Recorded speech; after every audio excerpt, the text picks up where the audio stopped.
Welcome to the Corporate Treasury 101 podcast. In today's episode, we discuss commodity risk management with Olivier Kaczmarek from O2 Finance.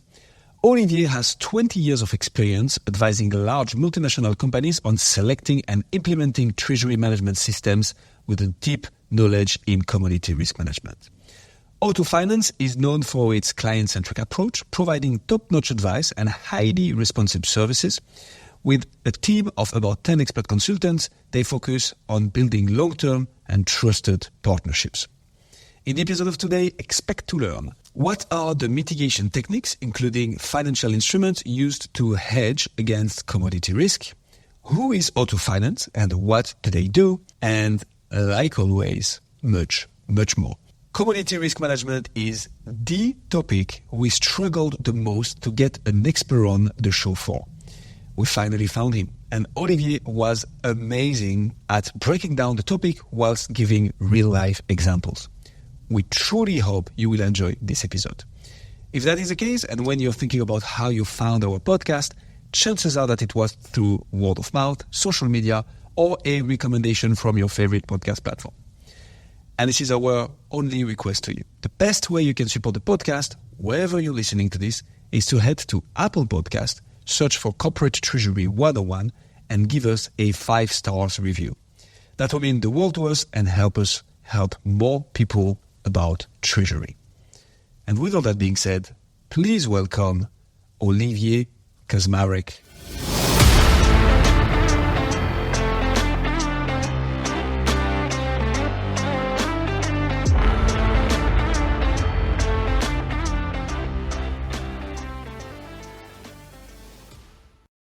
So, with that being said, is there any form of forecasting of commodity risk, like we would forecast the financial exposure, like we would forecast cash flow management?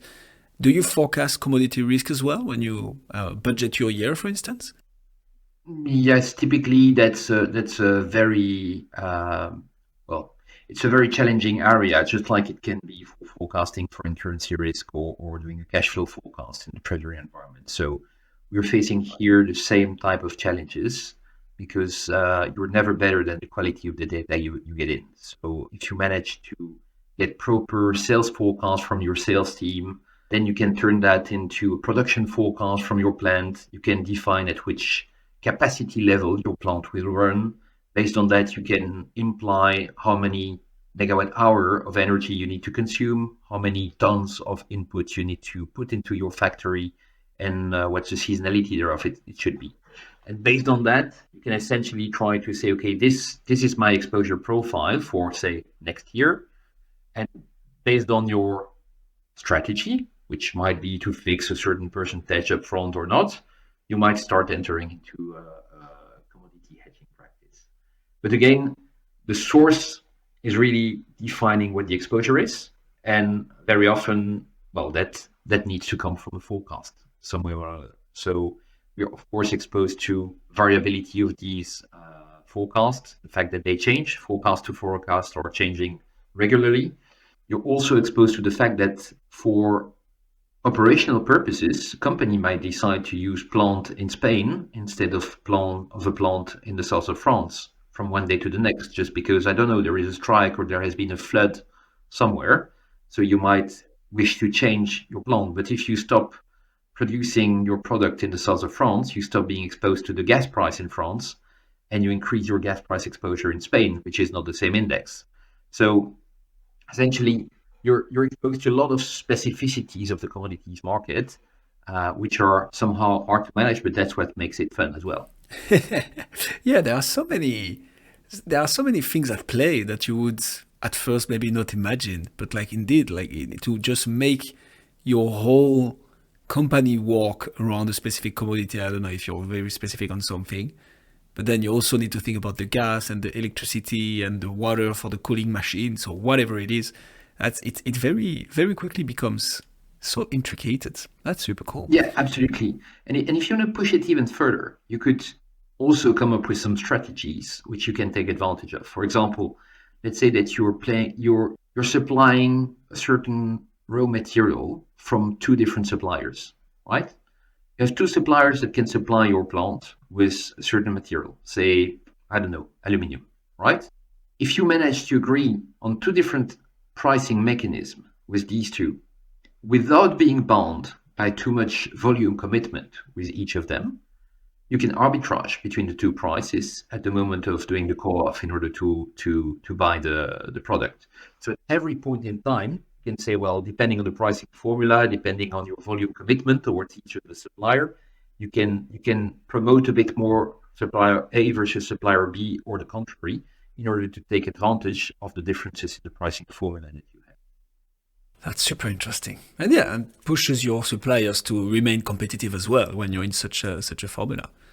That's pretty absolutely, cool. Yeah. And and if you want to, well, we touched upon some specifics of the commodity market, but there are other, and there is something I'd like to share with the audience, which is some kind of framework, and that's the way we like to analyze it. When we speak about commodity risk, it's sometimes difficult to determine what commodity risk really is.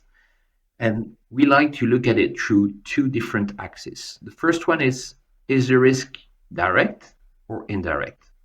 Let me give an example of a direct risk. You're buying gas, right? You buy gas, you pay gas. You pay the gas price because that's what you buy. For an indirect risk, typically, you could buy a transport service. You buy the service for transporting your product from your factory to the final client, and you pay the price to a transporter for that. As part of that transport contract, there is a high probability that you will have a diesel indexation clause that will end up making you pay more if diesel price goes up, or pay less if diesel price goes down. It goes that way as well. Good. Yeah, exactly. So, well, it depends on the contract, but majority of such type of contract would go both ways, indeed. In that case, you have an indirect exposure. So that's the first axis, right? Are you directly exposed to the commodity or indirectly exposed? The more indirect the commodity exposure, the more hidden it is. So if you speak to people, so buyers or risk managers or treasurers within companies, typically they will first focus on the direct because that's what's most visible. That's the tip of the iceberg. And if you start looking into indirect, there might be some exposures which are very, very indirect. So very hard to detect. So that's the first axis. The second axis is the exposure explicit or implicit? And that's also very important because typically you might buy, well, in our gas example, I'm speaking here about an explicit exposure. I buy gas, so that's a direct exposure, and I buy it on the gas index. That index is black on white in the contract. It's explicitly exposed to that market index, right? If we speak about an implicit exposure, I might buy, say, a chemical product, which I know is manufactured based on oil products. It's a derivative of oil products, but there is no market price for that one.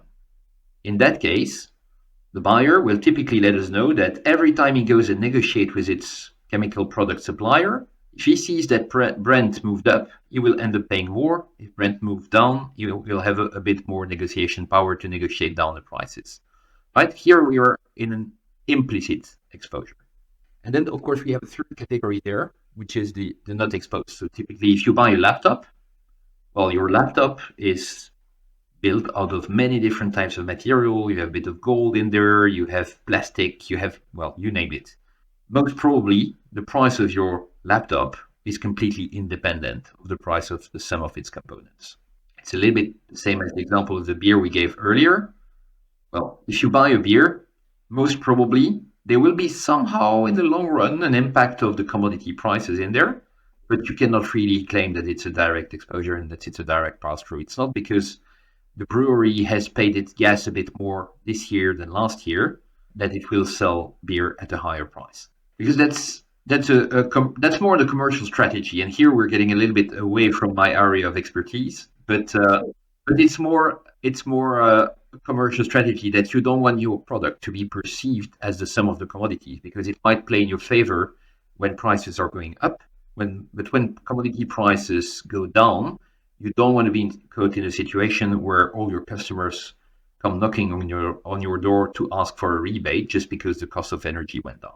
Right. So that's why you're saying in those industries, typically you'd have actors who are very well aware of this dynamic and will make sure to either hedge or take a hit when they feel they will need to take a hit, but they won't be reflecting this on the final price of their product. Absolutely. Yep. And you can take the airline industry. That's quite speaking as well to many people, because in the airline industry, there used to be no practice for a long period of time. There was no practice of price pass-through. There was no fuel surcharge for a long period. Then I think that was in 2008, if my memory is not too bad, we had a significant increase in oil prices, of course, then in jet fuel prices as well. And then you saw some players in the market introducing a fuel surcharge to their client so that, well, they were immunized against the price increase because they were just pushing that risk to the final customer, to the people buying the plane ticket. Some others did not follow and just took the hit. Some others left their plane on the ground because they were not sufficiently hedged and the jet fuel price was too high so that it was actually eating up all their margin and even creating a negative margin if they would fly. So you had a panel of different reactions to such market movement. Yeah, and I think so. This industry that you specifically point is like the perfect example because now it's a report that dates a bit, so it's like back from May 2023. But Ryanair did exactly this. They are apparently best in class when it comes to commodity risk management, especially the fuel, engine fuel. And they made, I think it was 1 billion return on investments on their fuel hedging, because it was skyrocketing back at the time of Russia and Ukraine. Well, still the case, but when it bursted out and like everything explodes on the markets, but they were hedged and they saved 1.4 billion euros thanks to hedging 80% of their fuel budget. So there are some industries where it can have a significant impact and directly on the bottom line as well. Talking about examples where Treasury can really make the company earn money by not losing it. That's spot on it. Yeah, that's exactly that. And if you push a little bit further, and well, I've been working in the past for a couple of airline companies, and what's striking is that very often the first question when it comes to determine the hedging strategy is not so much what is our risk and what should we do, it's what are the others doing. And that's very interesting because here we are caught in a kind of game where some companies, but then it depends also on the company, but some companies, and speaking probably more about the charter here rather than the flag carriers, but typically on the charter side, they operate on a cost-sensitive market, so they cannot afford being higher in price than the competition, otherwise they just don't sell any seat anymore. So they prefer being wrong together with the other, for example, not being hedged in the market that goes up, rather than being caught with a hedge at a too high price when the market goes down, because if they're the only one in such a situation, they will end up with higher ticket price than competition and their plates will be empty. The question of the strategy here is fairly important. We had like other clients in other industries where they were literally looking at the correlation of their main market with the main economic cycles, because typically if energy prices goes up, it usually means, well, political turmoil plays a role, of course, like we see today, but we usually see that when energy prices go up, it means that the economy is rather booming, and then they know that they can increase their price because there will be demand for their products. In some other cases, so in that case, what they will end up doing is that they will just say, okay, I'm not hedging everything. I can live with a significant open position because if I pay more, I know I have the capacity to pass it to my customer because demand will be there. So it's a very, very interesting topic to come up with the definition of the most appropriate hedging strategy around commodities. And you see, just like for FX, it also very much depends on the risk aversion of senior management within the company and, of course, of shareholders.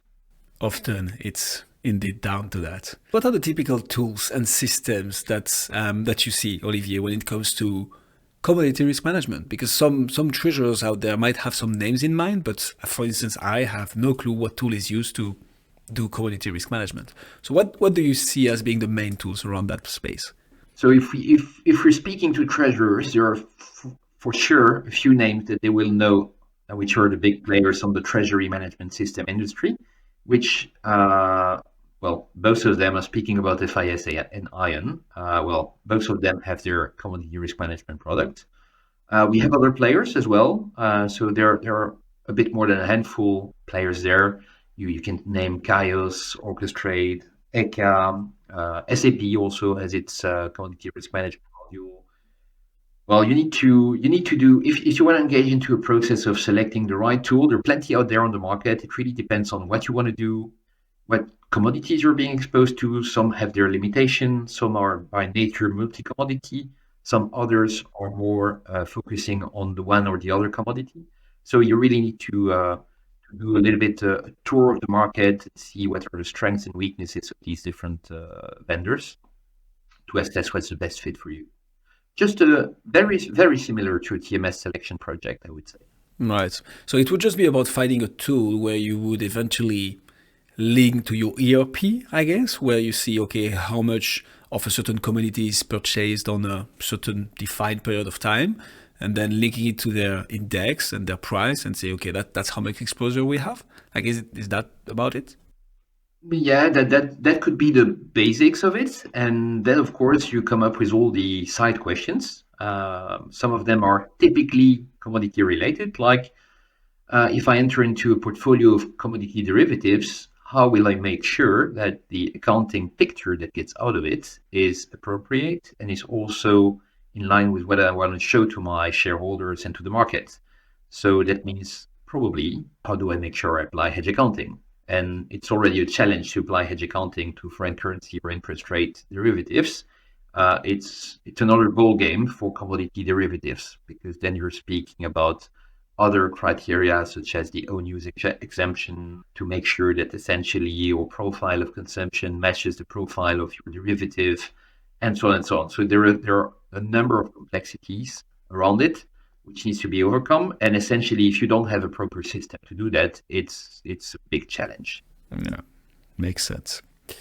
Okay, so if I were to summarize, when it comes to commodity risk management, and if that's something you listening to this right now are looking into, the first thing to do is to properly understand your situation. Like, even before entering into any form of hedging or what type of derivative do I want and so on, is okay, what are the commodities that we are looking at, that we know of, and eventually that we don't know of? That's where people like you, Olivier, come into play, but we're going to get to it in a second. So understanding your situation, seeing what commodity you're exposed to, seeing what's the actual life cycle of the product manufacturing or whatever this commodity becomes within your roles, and then what comes out of it. So the whole sales and pricing strategy. And once you have this kind of as is, then you can say, okay, that's how we're going to tackle this type of commodity, which might not be the same strategy for this other type of commodity. Sometimes we're going to do a proxy. Sometimes we're going to do any of the other terms, fancy terms that you mentioned, Olivier.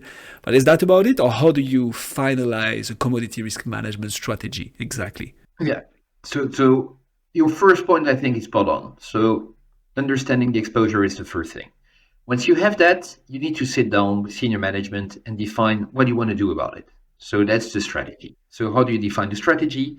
You can say, well, I know my market, I know my competitive position on that market, and that's what I want to do. I can accept a certain degree of risk. I know I can pass through to my customers. There might also be difference per market. Some clients of mine, for example, in certain areas, decided not to hedge in certain cases because they were really a price setter on their market. So they could say, well, that market, I can remain fully open because I know I'm on the price setter. So if price goes up, I have full ability to increase the prices, which was not the case on another market geography. So there might be different approaches to that. When it comes to once the strategy is defined, you need to define as well how you're going to put that into practice, how you're going to walk the talk. So it means that, and there are different ways to operationalize it. You have the price pass-through, we discussed it. You can also engage into discussion with your supplier base. You can try to modify the way you price your final products. You can try to align just the pricing frequency or the timing of the repricing on the one hand with the other hand. You might have more strategic initiatives, like typically vertical integration. Say you're buying a commodity from a certain supplier, you might just decide to vertically integrate so that you're not so much exposed to price fluctuation on that market because you bought that company. You might also have other strategic initiatives like the 3R, which we very often speak about, which is reduce, reuse, and recycle. So if you're significantly exposed to the price of copper because you have a certain number of wires in your product, well, maybe you can re-engineer slightly the product, reduce the length of the cable, and you reduce your exposure in that way. So there are plenty of things that are really outside of Treasury that can be done before we enter into the discussion about, okay, the remaining exposure that we have, we've tried everything. We are still sitting with a certain amount of exposure. For that one, we need to manage it with financial derivatives. So the way I see it is that Treasury or the usage of financial derivatives comes really last after having explored all the other possibilities, because using financial derivatives, just like it's the case for foreign currency or interest rate, will not make you escape the market. It will just allow you to buy time. It will allow you to, well, eventually delay a price increase to the market or make sure that you have changed your way of producing or that you change your supplier and so on. But you will not escape the market with financial hedging. That's true for FX. That's also true for commodities. So once you have that, the next step is to say, okay, how do I make it work in practice now? So you've defined your exposure, you defined your strategy, what you want to do about it, with which tool, and now we need to say, how am I going to do that? And that's where you probably need to look into a system if you have significant number of different exposures, if you want to hedge with financial derivatives and so on. So that's where you need to look for the right system. That's about it for the way I would tackle a project, very high level, but that's typically the big steps I would take, starting from scratch to define the right approach around commodity hedging. That makes lots of sense. And I think I spoiled it a bit when I mentioned Ryanair earlier. But do companies, once they enter into a form of hedging strategy, Olivier, do they typically hedge 100% of it? Would it be more like a certain percentage of it? How does it typically work? It really depends. Let's say that for companies who want to apply hedge accounting, very often they need to hedge what we call the highly probable portion of the forecast. And very often highly probable that means not 100%. So a lot of companies who want to apply cash flow hedge to their commodity hedging strategy will then hedge a little bit less than the 100%.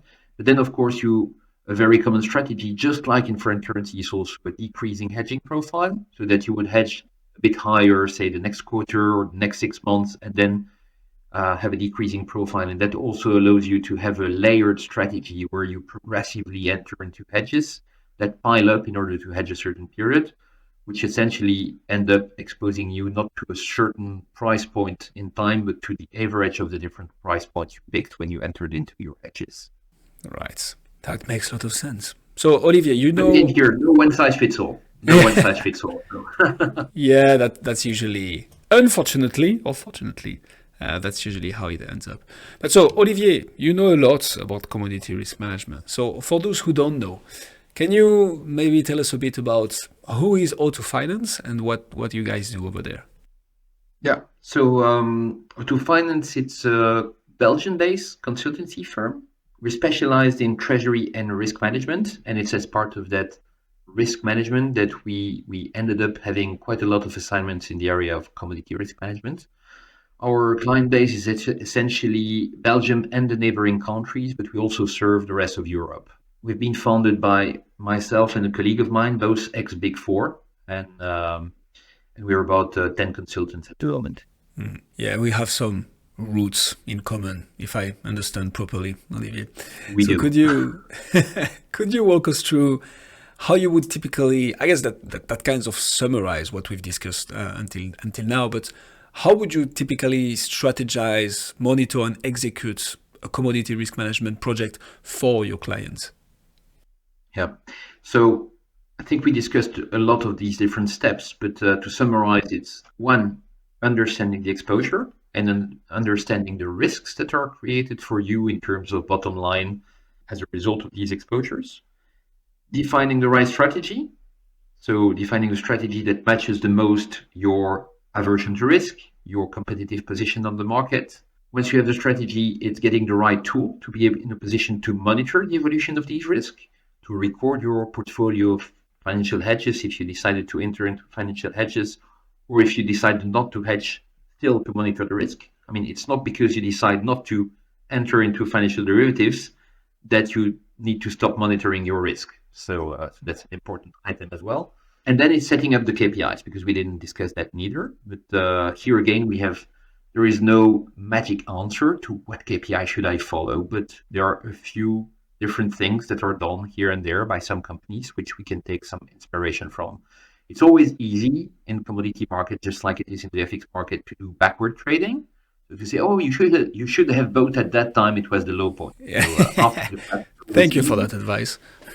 but and then that's why we tend to avoid these type of KPIs, because these KPIs you will always end up being worse than these KPIs. So what we try to do from time to time is, for example, I know a company which calls its KPI the monkey, and the monkey is essentially a mechanical hedging strategy where you compare the result of your risk management department taking the decision about when to hedge, and you compare that to a mechanical hedging strategy, which says, for example, every 15 of the months we buy X% of our exposure for the next 12 months. And there you say, well, the salary of the guy in the risk management department, is it worth in terms of added value that this guy or this lady is bringing? Is it worth it because he has delivered some additional value in comparison to a mechanical hedging strategy that would take 2 minutes to someone to execute every 15 of the month? So that's an interesting one. And actually, so speaking of KPIs, but overall, how to pitch a project like this? I mean, for a consulting firm, but also as a treasurer, right? Because I've been in this room is something I would like to say, but it's not. But I know how it goes in the room together with the CFO, right? When you pitch a project, at the end of the day, it's also going to be about, okay, but what's the impact bottom line? So how do you typically pitch for a project against commodity risk to the C-suite and the boards and so on? Like, how does that feel like? That's a great challenge, because as we were mentioning earlier, the main challenge is to identify the right person to speak to within the company. If you speak to the chief procurement officer, it might not necessarily be the right person to speak to, because in its KPIs, it's possible that the guy or the lady has not the price risk management out of market price in their attributions. So it's possible that we need to go back to the CFO, who is not necessarily directly in charge of these risks. And there needs to be a combination or discussion between CFO, chief procurement officer, in order to determine that, okay, we have a risk here. We recognize that we have a risk. We recognize that it's potentially not really well managed today because we have no one in charge of that risk. And once that first step is done, they probably need to agree on an organization that needs to tackle and manage these risks. It might be sitting under the procurement, like we have in some of my clients. It might be sitting within Treasury, like we have with other clients. So there, again, here, no right or wrong answer. It depends on how well these different teams are staffed. It depends also on the capabilities and how close to the market they are. So there is no right or wrong answer here. There are only specific cases. And in some other cases, you have a specific risk management department. So if we go back to our original example at the start of our discussion, which was the energy producer, well, managing gas and electricity price risk, which we call the spark spread, is their core business. In these environments, it's not within procurement, it's not within sales, it's a specific department which takes care of that. When the risk is a little bit more diluted, like we have in many corporates, manufacturing companies, there it's probably worth getting the risk out of the responsibilities of the different person on the buy side, on the sell side, and setting up a specific department to manage this risk with dedicated people looking after it on a regular basis and reporting to chief procurement officer and CFO. And if you don't know where to start, well, reach out to Olivier. Olivier, thank you so much for coming on the show. Anything you'd like to add to the different topics we touched upon? Well, no, it was a real pleasure to have a chance to Likewise. speak about this fascinating topic with treasurers, because in the end, even if treasurers cannot do that alone, treasurers are an important part of the team that need to tackle these risks if we want to do it well, because we need to capitalize on their knowledge of the market, of the financial markets, on their knowledge of the application of hedge accounting and so on their proximity to the CFO. And there are lots of similarities between the management of the other financial risks and the management of commodity price risks. So capitalizing on their knowledge, on their ability to manage the risk is something which is rather essential. So that's why it was really a pleasure to address this topic today with you. Well, thank you very much for this. If people want to learn more about you or auto finance, where should they go, Olivier? Well, they can look at the website. We have the description of our services over there, where you'll find something about commodity risk management in there. And you'll find all the contact details in case you want to continue the discussion in one-to-one. Amazing. We'll put all the links in the description. Olivier, thank you so much. Many thanks. Speak to you soon.